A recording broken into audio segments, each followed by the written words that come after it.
this tension. We need to tone down the vile rhetoric.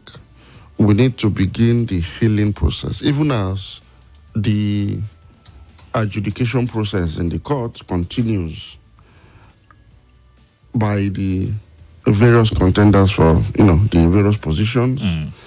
We need to heal. We need to begin to set an agenda of national development, of national security, of economic resuscitation for the incoming government. It's important we do that as a people. And so I've been a bit worried about the fact that just about a few weeks to the inauguration of the next administration, we do not seem to have a clear-cut agenda, a people's agenda, a people's consensus about the things we want the incoming government to hit the ground running and doing. We do not seem to have that yet. We are still embroiled in the controversies, the quarrels, on the fallout of the elections. Well, it's expected, but I also think that while that is going on, we should begin to set an agenda because we are in difficult times as a country. And we need to have a people's agenda guiding government, guiding those that will take over the various states or the federation. The president has signed into law certain amendments to the constitution that has actually increased the responsibilities of states, particularly in the areas of power generation, distribution, and railway services, and some other far-reaching constitutional reforms that can now enable states to truly take up the responsibility of building our economies from bottom to the top. And so we need to begin to put some of these things in the front of while the court cases by all parties are still on. But we need to have an agenda because whoever becomes president, we have a president-elect now, whoever becomes president after him, either in the next 4 years or even if the court decides otherwise, it is still Nigeria. And so we need to have an agenda of national rebate that we need to put forward. And this is the time to do that. There are lots of things that the president-elect needs to be doing right now that he isn't doing. But we're not having that discussion. We're not having that conversation. We're still having discussions about the fallout of the elections. So we need to, for example, tell him to assemble or begin to assemble his cabinet ahead of inauguration. But we've seen that playing out. I mean, we've seen some names make, reports speculations actually as to who fits into what and, how he can assemble the best team to ensure that he's able to handle Nigeria's situation, in the best way possible. Of course, we won't know until he gives his own personal thoughts. But so far recently, we hear that Sanusi, who was the former CBN governor, might be making a return. And, Sanusi and Kaduna State governor are pretty close, and after everything that has played out with Sanusi and the fallout from being the emir of Kanu, we see that he might be trying to make a comeback in the Tinubu administration if indeed things go as planned. So it's safe to say that he's somewhat working towards hitting the ground running as soon as he comes in, but of course there are more concerns as to how well he is planned for the situation that Nigeria is currently facing. Which is what I would like to see beyond speculations in the media, because we've seen this over and over again. Even in the last administration, when it took the president so long to actually constitute his cabinet, we saw this kind of speculations even ahead of inauguration. Yeah, it still took about 6 months. Or what we want to see is, we want to see the president-elect, possibly back home. We want to see him interact with some of the likely and prospective members of his cabinet. We want to see that interaction going on. Let it be in the news that he's met with so and so persons with so and so competence and expertise, and that they may be considered for so and so positions. We want to see that kind of thing happening for some of the key ministries and MDAs that are very pivotal to national security, national development, and of course, economic resuscitation of this country. We want to see some of those kind of things happening. We also want to see his media team toning down on the rhetoric, being very conciliatory. You see, the opposition would always express their frustration, their disappointment with the system. Yeah. It's not your place to try issues with them in such a forceful manner that it derails the entire conversation around moving forward and no longer being able to distinguish between a ruling party, who takes all the slaps or those, while focused on delivering on the promise of good governance. Want to see that going forward. Want to see rhetoric that unite us more, that douse this tension. We want to see olive branches, being extended here and there, while people are still aggrieved. They have a right to their grievances, but want to see those that have been declared winners taking the lead. I mean, as a winner, you need to take the lead. You need to be the bigger man here. You need to be the bigger man, so that, we have a job at hand, and it concerns all of us. And it is in the interest of those who have won elections at various levels to actually perform. I don't think Nigeria can undergo any further misgovernance, mismanagement, or misrule. I think we're too fragile to last longer than we've lasted under any form of misrule. We need to start governing this country properly along the lines of international best practices. And so the conversation about that should start now. And so we want to see the president-elect and his team, his management team, his media team, being the bigger man, as you said, taking the higher ground, while charting the way forward for Nigeria. And in doing that, we want to see some of the leading, the vocal members, the spokespersons, the media heads, and we need to see them, reflect the much needed conciliatory mode that we need in this country. But as much as we want all of this from those who have won, isn't there also some level of responsibility on the side of the opposition, also on those who lost? Yes, it's well within their right, as provided by our laws and the Constitution, to seek redress if they feel aggrieved in court. Which they're already doing. Exactly. Yes. But I know that lately what's been making most of the trending news is what the Minister of Information and Culture said just recently in Washington, talking about reining in certain individuals and dropping things like treasonable offense, insurrections, and the like. Those are big words, actually, very big words to use in a democracy. As it were, seeing that we still have this talk about an interim government hanging over our heads, the warning from the DSS. You have socio-cultural groups saying distancing themselves. So it's just charging up the atmosphere. I understand what you mean, but also on that part, I mean, Peter Obi put out a statement yesterday saying, he's always been a man who's solicited for this and peace. And even when people suggested, this wasn't part of his statement though, but even sometimes when people have suggested, maybe we need to protest on the street, you said, no, we'll seek redress in court. But the people will be quick to tell you also the things that his vice said, Datti, and they were very strong in some opinions and the likes of it. So you also want to look at it from all sides to saying, beyond those who have won, isn't there also a bit more responsibility on the part of people who, even though they're seeking redress, to ensure that we get that sort of harmony that we want? Definitely. In fact, your conduct as an opposition figure or politician will go a long way to actually determine how you're going to conduct yourself as a leader. And sometimes it is not always very good for those who are seeking power to appear to be too reactionary. Sometimes you scare off even those who are willing to give you an opportunity to lead. So, in fact, you must be very, very moderate, temperate, and even conciliatory in your own tone. I mean, I remember, for example, when Nelson Mandela was leading the anti-apartheid struggle in South Africa, he was not abrasive about it. No, he was conciliatory even. He simply said, look, I don't want a South Africa that is dominated by white people. In as much as I do not want to see one that is dominated by black people. And when he got the opportunity, he was able to put in place a coalition that bets a new country that was then known as the Rainbow Nation. It was a country of multicolored people. And they were all South Africans. And he led, he showed that, look, this is possible. So what I was simply trying to criticize in the past is what I'm trying to correct now.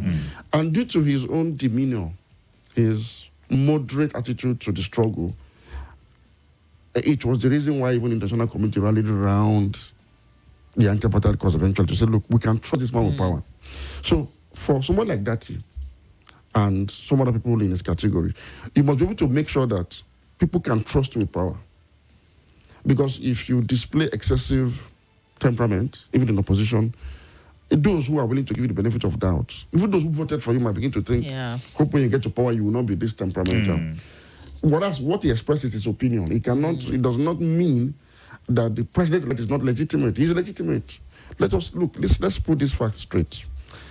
As long as the Supreme Court hasn't ruled otherwise, Ahmed Bola Tinubu today is the legitimately elected president of Nigeria. And if the Supreme Court does not rule otherwise before May 29, he will be sworn in as president. And the Supreme Court does not rule otherwise afterwards, he will remain president for at least 4 years until Nigeria has an opportunity to choose their next set of political leadership. So, for me, in as much as you are disputing the results, the processes, and all of that, you can do that within the confines of some decency. However, I also do not agree with the Minister of Information when he says this is treasonable felony and all that. Whatever the young man has said does not even qualify as treason by our own laws. So, sometimes we need to manage this. And I think that, above all, the president-elect, like I advised earlier, should be making the calls now. He should reach out to these people. You know why? Look, this is the first time a president is emerging with the kind of narrow margin of lead that we have seen in this election, as declared. I keep saying it.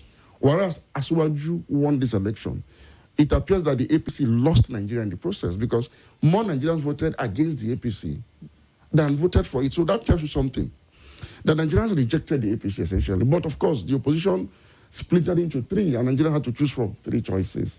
And so he emerged with a narrow win. In fact, if you look at the votes, the 8.7 million votes he garnered, if the opposition party had been intact into this election and all of the internal contradictions didn't actually derail the party, that was actually supposed to be a losing vote, I mean to say.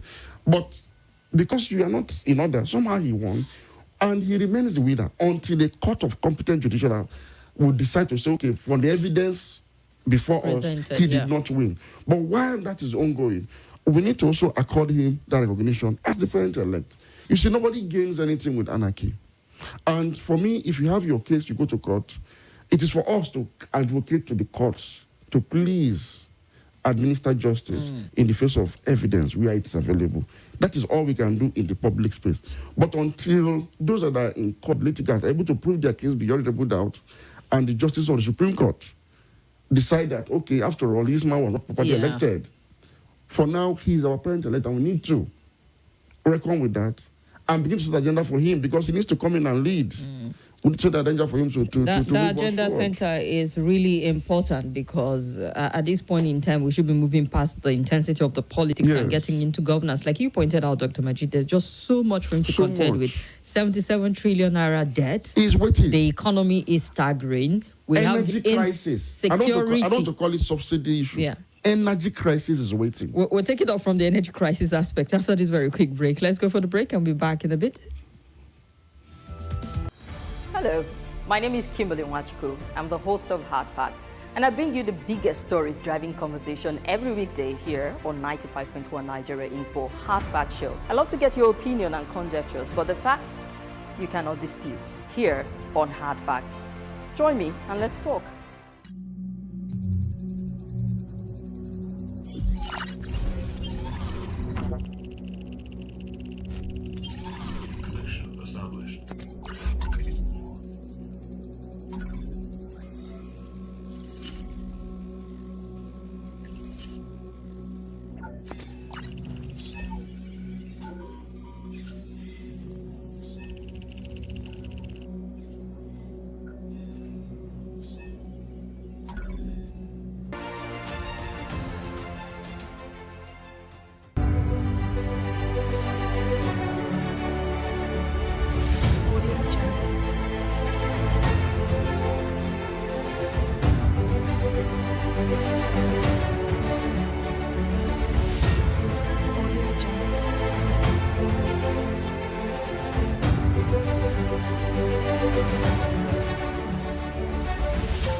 Audio Jungle.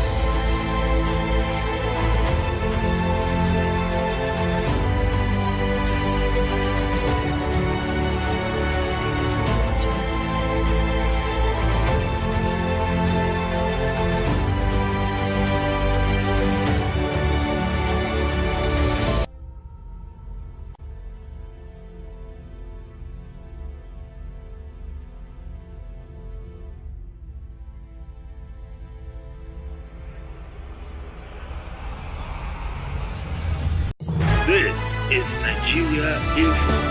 We need to de-escalate. De-escalate and also set the and agenda. It is in the interest of the president-elect, like I was saying. He is legitimately elected, but he needs to show up that legitimacy. Because we have a country that is this divided along partisan lines, ethnic and religious lines. And it is reflected in the results. So you need to reach out. You see, he needs to make the call. He shouldn't wait for these other people to call him. Let him reach out. And, I mean, I trust this man. He's a consummate politician. He's a grandmaster of Nigerian politics. He should deploy his political skills. Reach out to Atiku, reach out to P2P, without prejudice to the cases in court. I was going to say that if you start all of the reaching out, what message does he send? No. That is while I'm still here as president-elect, I may be president. Until Supreme Court decides my fate, let us work together in the interim. Let us work together now. So that whatever it is you want me to do between now and whenever this case is decided. Dr. Majid, do you know the case that Labour Party is taking to court against him? No, it will be very difficult at this point to pick your call and say, okay, let's work together while you are still trying to get me out of office. That is the burden of leadership. That is the burden of leadership. That's a heavy one, sir. It is. You need to reach out because the country is heavily divided. But, he made a statement about all parties coming together. I would assume that counts for reaching out, as well as insisting on healing the country. His acceptance speech was excellent. He mentioned the obedience, he mentioned the Kokwasia, he mentioned everybody. And he made a point in that speech. He said, look, the youths, you've spoken and we've heard you. Meaning, he acknowledged the fact that that particular demography appears to have voted against him. Now, he needs to follow it up. I don't know if he's doing that already, but of course, I am not party to his team. I'm not private to what they do. I'm just saying he needs to follow it up. And on the other hand, too, the members of the opposition also need to understand that while their cases are in court, governance shouldn't suffer. Nigeria should remain intact. Even if the Supreme Court will declare them winners later, they have to also inherit a united Nigeria, that they will also need the support of others that may be in the opposition at that time. So it is a win-win for all of us. Why the cases are going on, no problem. Let us come together. It happened in the Second Republic. Awolowo took Shagari up to the Supreme Court. Remember the famous, or is it famous now, 12 to 3rd saga from the Supreme Court. But that didn't derail their personal relationship. No. They were so cordial that Shagari bestowed on Awolowo the highest honor in the land, such as himself, the GCFR National Award, Honors Award, was bestowed on Awolowo. So Awolowo was GCFR, Dr. Shagari was GCFR. That was in recognition of the fact that this man represents a very large demography in this country that saw him as the best president Nigeria never had. And I also remember that Awolowo was fond of writing letters to Shagari on economic issues, providing solutions. Well, whether the man took it or not, but he played his own part. That's part of opposition. So in that spirit, I will expect that, look, these people should come together. They are leaders of Nigeria. They are the leaders of Nigeria. We all lined up behind all of them going into the election. So they owe us a duty as Nigerians to say, okay, while we are disputing the results, we also need to have some level of allied consensus of how to move us forward. Do you know the kind of problems we are going to, the country is faced with? Is it the energy crisis we talked about before we went on break? Is it the debt burden? Is it unemployment? Is it inflation? Even security. Is it security? We see kidnapping. So we need to heal without prejudice. So the case in court, we should be able to separate both. All right. So while we're talking about the treason situation, which is still making the news right now, as well as the countdown to May 29, let's get into what the party APC is talking about. Those who lost in the election and how they're unable to accept defeat. Oh, yeah. I mean, like you pointed out, Dr. Mary, there's some of the spokesperson who are saying so much instead of, finding that healing that the president-elect talked about. I mean, you get to hear people saying, oh, if you don't accept his victory, that means you don't accept defeat. Or let's get to how this is even put it from Mocha this morning. Those questioning legitimacy of Tinubu's victory can't handle defeat at this point in time. He spoke on a TV program this morning and saying that there are people in our democracy who can handle the fact that they lost. When asked why the opposition sees Tinubu's mandate as illegal, personally, I feel some level of sympathy for them. You contest an election, you give it your all, hoping to win, but you didn't win. Someone else wins. The candidate of the APC won the election and was declared winner by INEC and said there's no crisis in the party. We're just talking about, some of the things you've mentioned as about healing. Saying people perhaps maybe not occupy the media space with trying to charge up the atmosphere with more of this rhetoric to saying you can handle defeat. I mean, if we're looking at it, right from, President Buhari's tenure, all the times he lost till until he won, he went to court. And it's not about not accepting defeat. It's about saying, I question the process in which this happened, and I'm challenging it in court. Yes. That is the legal process to going about it. And the only reason he didn't do it in 2015, he got a call early from Jonathan. The signs were clear, and there was no reason. In 2019, Atiku went to court challenging it, asking for Sava, wanting to see what was at the back end, because he questioned the credibility of the process. Still insisted until today that they won the 2019 Exactly. election. And so if you have this election in which results were not uploaded on IREV and giving people ground to question the credibility of it, they have well within their right. It's not about not winning at this point. These are just the rhetorics they need to play down. Simple. It's far from being treasonable. And all I'm saying, I don't agree with the Minister for Information. And as a Minister of the Federal Republic, he should understand what I am saying more than any other person. Look, the kind of division and tension that the outgoing administration survived in 8 years, I doubt if the incoming one will survive it. You know why? If you look at the margin of win for our current president, Muhammadu Buhari, it was overwhelming. He won majority of states and majority of the vote cast. So he had this firm support base that enabled him to absorb all the shocks from the divisions, from the tension in the land up until this moment. But if you listen to the president carefully, it tells you, I am eager to leave. It is not easy. I'm being harassed. I'm talking about the very popular. You know, this man is about the most popular political figure we've seen in the Fourth Republic. Going by the demography support he's had since he started contesting an election. Yet, it was difficult. Now, you have a president that is coming in who did not have this overwhelming support, even though he has won the election. Yeah. I mean, there's a stark difference. There's a stark difference. In fact, he lost Lagos, his own home state. He lost Osun State to the PDP, he lost Lagos State to the Labour Party. And it was a clearly contested election that has divided this country along not the partisan lines, but ethnic and religious.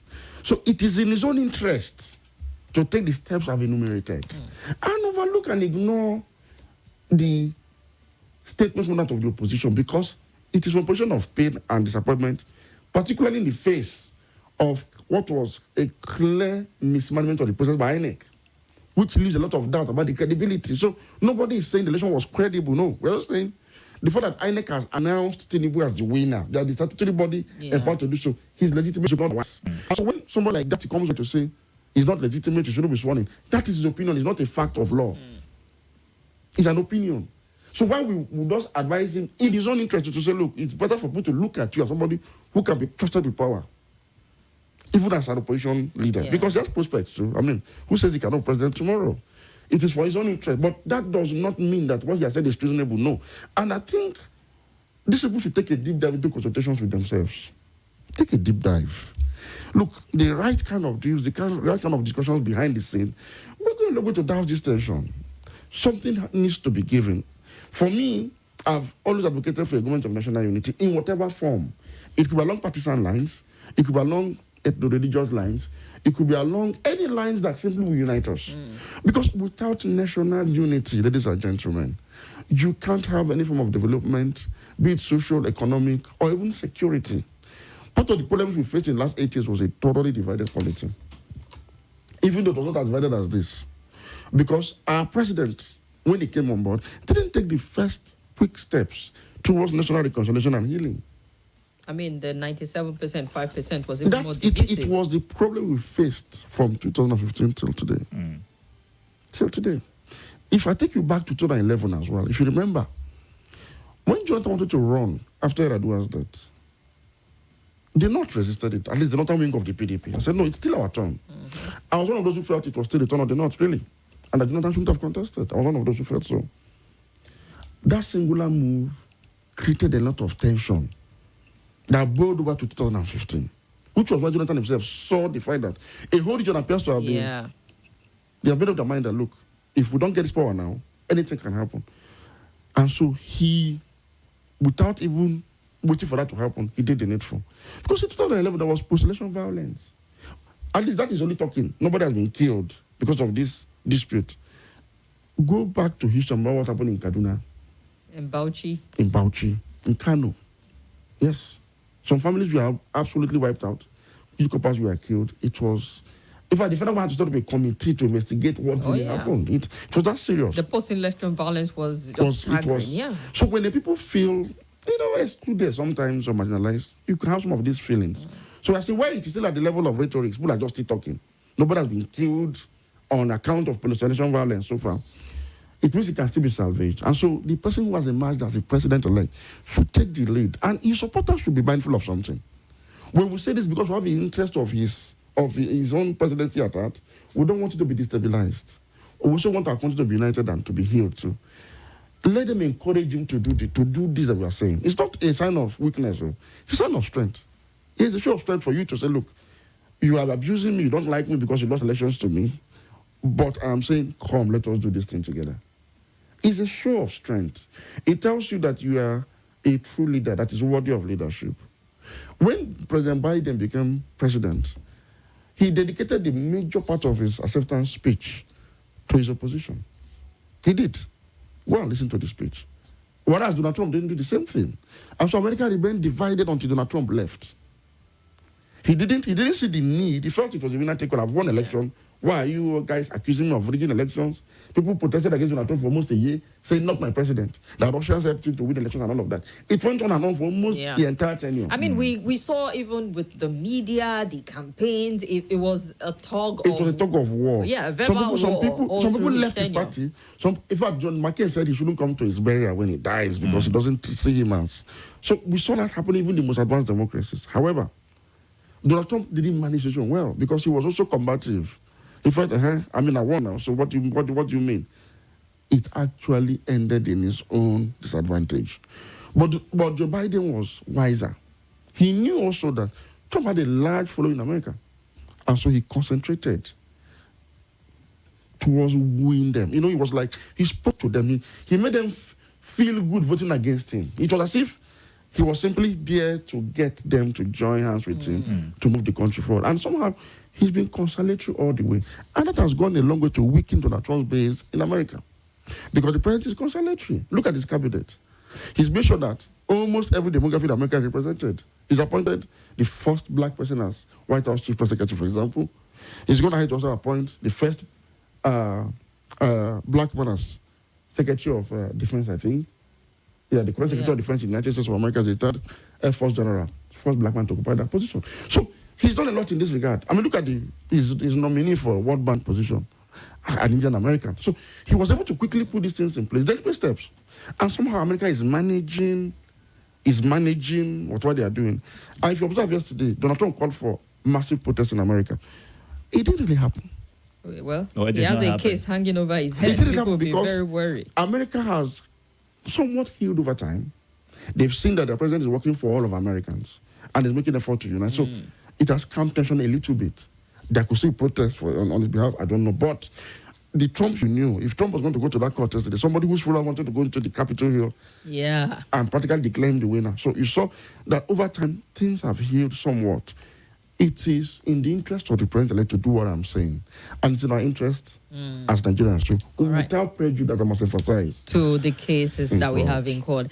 All right, we have some comment. We're on YouTube, we're on Facebook. You can share your thoughts with us. We'll look at some comment quickly. We'll touch base with the politics of the 10th Assembly also, because that's also quite an interesting dimension building up. Let's take some messages right now. Ibrahim Hajara is first today with the emojis. Great to have you join us. Ultimate G says the president-elect should by now have all his ministers listed out, and those best brains should make the list, not sort of reward for friends. Okay. True. Dan Babashe says, hello, Duo, Kim and Itodo, well done. I think the incoming administration should just be fast enough to begin assembling their cabinet. Remember, as we can't afford another 60 delay after swearing in. Maybe he meant to say 6 months delay. And Ocean Cornelius says, desperation of politicians is humiliating our country. This is bad. Imagine what is coming up in Rivers after election for that matter. That is unacceptable, uncalled for, and condemnable in the strongest terms. Berim Joseph Annie Ministry says, hi, Kim Itodo and Dr. Majid, good afternoon. BFAM Gurkha says, Dr. Majid, Dahiru is spot on. His views are valid and a fair representation of the polls in the nation. And finally, on YouTube right now, Gabriel Omala says, well done, Dr. Majid, always spot on. And Christine Emmanuel on Facebook is watching from Hamburg. Thank you so much for tuning in. Nuhu Abdisalami is also with us. Hafsat Muazu, we see you. And sending his greetings to everyone in the studio. Kanglo Oladeji Daniels says, welcome, Dr. Majid de Orokon Itodo, watching in Rayfield, from Rayfield in Jos. God bless Nigeria, he said. And a few more. Go ahead. Yes, Albert Akbehe says, Peter Obi risks treason charges. My question as an English scholar is, do I need a lawyer or jurist to interpret what one may see as provocation or hate speech, as it's called? No is my answer. Now, in a situation where who said, why it was said, and when to say it in a context, it's then being judgmental. We are not monarchs or dictatorial, where person in authority can use a phrase that is anti-communal and it's normal. But why should the common man be victimized for having used the same phrase in the same context? It's asking a couple of questions right there. And Kristen Emmy says, good afternoon. Okay, you got that one already. I think that's so much I have right now. All right, let's touch on the politics. I know people are talking about the zoning of the leadership of the National Assembly, since we have number 1 and 2 from this phase and these regions and that region represented.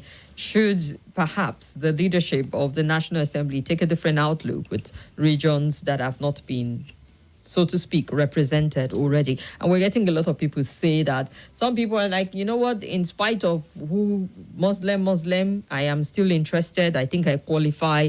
I want to come out. I mean, you already see the indications out there.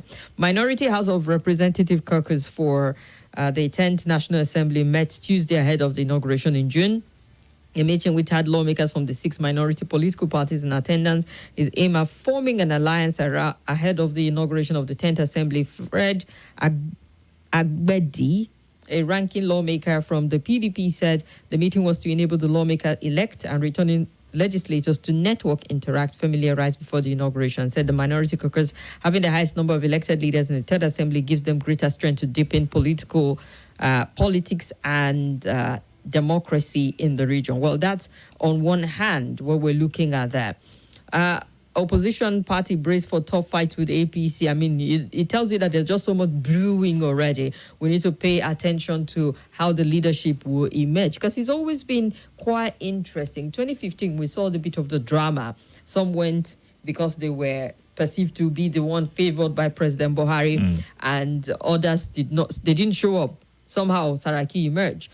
But we saw that the tension was a lot calmer, or there was little tension with the 9th Assembly, in which Lawan emerged eventually. But this one is particularly interesting because there are people like Ndume who are talking about not zoning it, and it shouldn't come up altogether. You start to really wonder, what does he even really do with all of this voting? Is it just to find the balance, or this is just another political distraction for us in setting agenda altogether? Ndume, the senator representing Borno South District, claimed that the leadership position in the 10th Assembly are being bought. He spoke in an interview, very typical Nigerian politician, always coming from a direction that will get us, who's trying to buy it? Who's trying to take something away from us? Commenting on the situation, I said the leadership position of the Senate should be open for contest. I think that it's not fair for the Senate president to come from a particular zone, and that there shouldn't be any talk about zoning or limiting people based on religion at this point in time. But, just save us going through the different development coming from different quarters, because there are apparently different interests at stake. Yes. We're a little curious to get your, understanding or your perspective to the National Assembly, because it's very important how the leadership is formed. Yes. The leadership of the National Assembly, to a certain degree, can tell you how the National Assembly is going to play out. Course. We saw Saraki-led Senate and its outlook. We saw Lawan and the label that was put on it. Of course. It's interesting to see who would emerge for both the red and the green chamber, and how they would legislate. Yes, it's very important. And again, what we do here is to set an agenda. We try to up the ante of discussion on public issues, because I think we have a lot of miseducated Democrats in Nigeria, even among the citizenry. Number one, it is a bit depressing for me that 24 years after democracy, we are still at this stage where the struggle for the leadership positions in the National Assembly, it gives one the impression that it is simply a scramble for a piece of the national cake.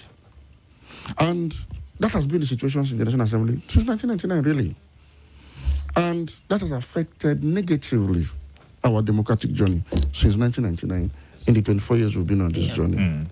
Because the National Assembly is the fulcrum of democracy.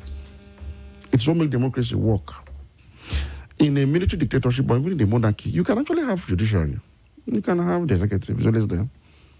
But you may not always have a popular or representative legislature. That is the difference. That is the hallmark of liberal representative democracy. National Assembly, Parliament, whatever you call it, Lok Sabha, Diet, whatever you call it in the different jurisdictions. That is what makes the difference. If you ask me again, we cannot afford to have the kind of National Assembly we're having before now. Several of them, or just this National Assembly? All National Assemblies, one way or the other. Well, how should they be different? Thank you very much. Again, I want to throw back to the ruling party. You should understand that Nigeria is not where it used to be. We can't afford even 1 month of misrule. We can't. We can't. And so the National Assembly must now be fixed and made to function as a proper National Assembly that can check and balance the activities of the executive for the good governance of Nigeria. Now, if you ask me, the APC is the majority party in the National Assembly. Even though its majority is not a total majority. How do I mean? If you look at the seats in the National Assembly so far, they have the majority. But if you combine the seats of other parties, it seems as though, particularly in the lower house, they outnumber the APC so far. Pending when they conclude the other outstanding federal constituency elections, about 30 of them. But in normal parliamentary practice, the leadership of the National Assembly, particularly when it concerns the Speaker, the Senate President, and their deputies, is a prerogative of the majority party in the Parliament. And I think it is high time we allowed majority parties to take that decision. Let the President, as the leader of that party, sit down with his party men, his caucuses, everybody consult, and come up with their own consensus, whatever. If it means even conducting election within their ranks, which is done in America and other places, elections are actually conducted within. And if you ask me, I think that can be done. Conduct an election within your ranks, or if you're not able to reach a consensus, you can do elections. But let it be reflective of your party decision, so that nobody from your party now comes out to stand, which will now bait the opposition to now fire behind them. So you don't start having this problem we had in 2015 that wasn't the situation in the National Assembly than the previous ones. So if you ask me, it's not in the place of the opposition parties to actually interfere in the leadership selection or election process in that assembly. Once these people bring their candidates, just ratify. It's their responsibility, it's their burden. Yours is to oppose them constructively. So go and prepare for the opposition role. But to achieve this, again, this issue of quotation comes in. Normally, when the president-elect, you know, you've been inaugurated before the National Assembly is inaugurated. If he becomes president after May 29th, what he can do is simple, or what he should do. After he's been able to put his house in order and they've come up with the list of their leadership cadre in the National Assembly, including the issue of zoning, that's an internal party affair anyway. When that is achieved, he is supposed to communicate that decision to Peter Obi of the Labour Party, who is the leader of the Labour Party. Okay. Yes. Communicate the same decision to Atiku Abubakar of the PDP. And then other leader of any party with presence in the National Assembly. He will reach out to them and say, my party has reached a decision with my support that social persons be leaders of the National Assembly. I supported them because they are going to help me push my own legislative agenda for my good governance and implementation of my manifesto. Please, I seek your support. Do you think that can happen in Nigeria? Because it happened in I had a smile on my face when Dr. It happened was in talking. 1999. Dr. Majid, because the concept right now Obasanjo. Yes. Well, Dr. What I'm Majid. saying is not strange. It happened in 2007. It happened in 1999. I'll tell you it happened in 1999. Obasanjo was supporting Nweren for Senate President. But the bulk of the PDP guys were supporting Akwadibo. Obasanjo had to reach out to AD and AMPP to support his nominee. And that's an alignment. It's all part of the I'm lobby. saying the same thing. I'm saying reach out to them. Okay. So if you reach out to the leaders and say, look, I want you to support me, I doubt if anybody will say no. Once you've given such recognition to the person, the only thing they will now ask you is, well, we're going to support you as long as you guarantee us that this will be in the interest of good governance. Now, what these parties will now do, the PDP and the Labour Party, they have their own legislative agenda. They have their own manifesto that they campaign with. It is for the leaders of this party and the national executive councils of these parties to sit down with the members in the National Assembly to say, look, this is what our own idea of security, economic, and social development is. So anywhere these ones are going off the line, please stand firm and propose this set of legislations. Look, we need to have a real democracy now. Because why I'm saying this is, I have seen the news item you read out.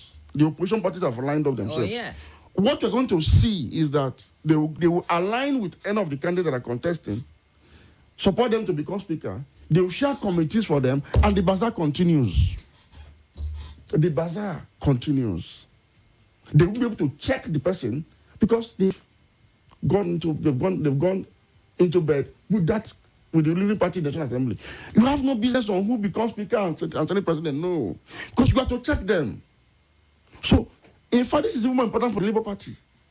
Yes, the anti-establishment party. They are the third largest party in the National Assembly today, with about 6 or 7 senators, I don't know, and over 30 and House of Rep members. The Labour Party should stay clear of the ruling party's tussle for leadership. No. Because they are to check them on behalf of the Nigerian people, those Nigerians that voted for them. The senator in their seat, for example, defeated an Aduda. You know who Aduda is?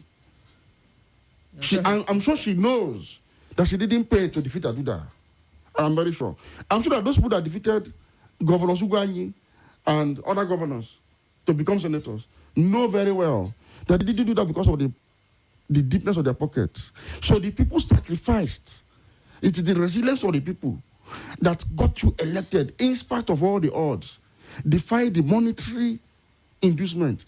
If you knew what happened in Enugu East and Itodo district, you understand what I'm saying. You know Chimaroke Damani? You know him? Oh, he was really angry for a while on Thank Twitter. You. Because the people said, we are going to retire you. For somebody who didn't want to contest election, whose brother died, and just they said, want to use him to defeat you. He defeated.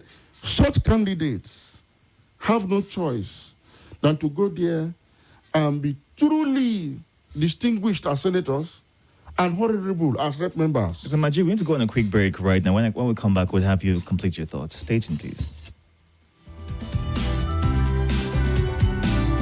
This is Nigeria Info. Nigeria Info.